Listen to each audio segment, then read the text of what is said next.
बीच नीचे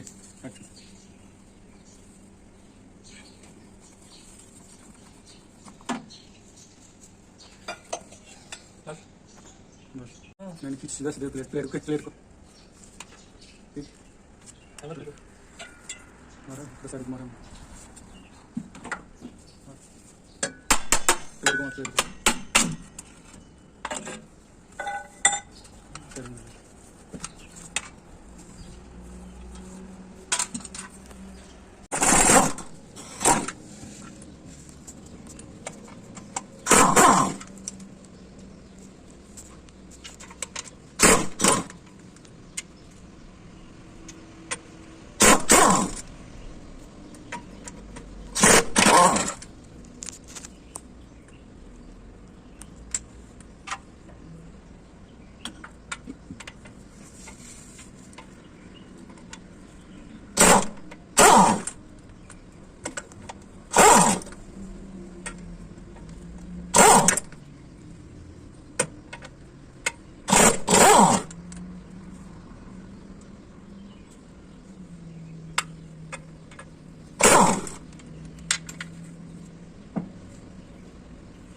दोनों से हिला जोर से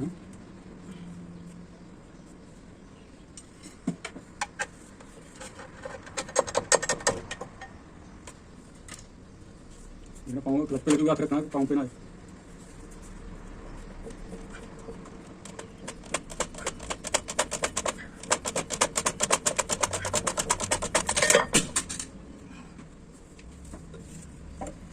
ये फ्लाईवील भी देखिए हाँ फ्लाईवील भी हो इसको साइड में रख फ्लाईवील भी 19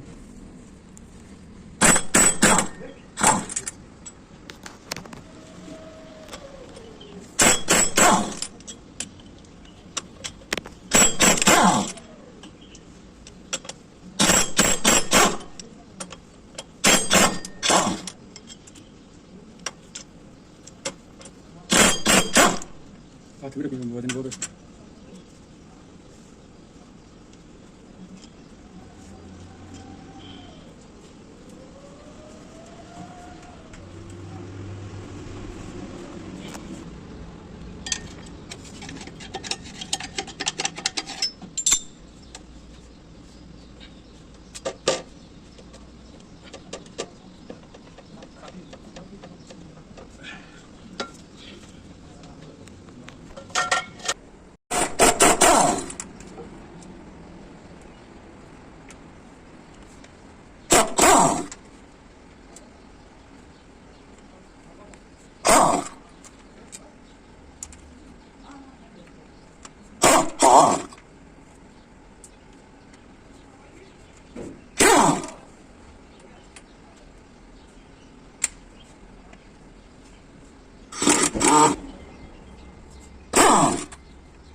एक नीचे कॉर्नर में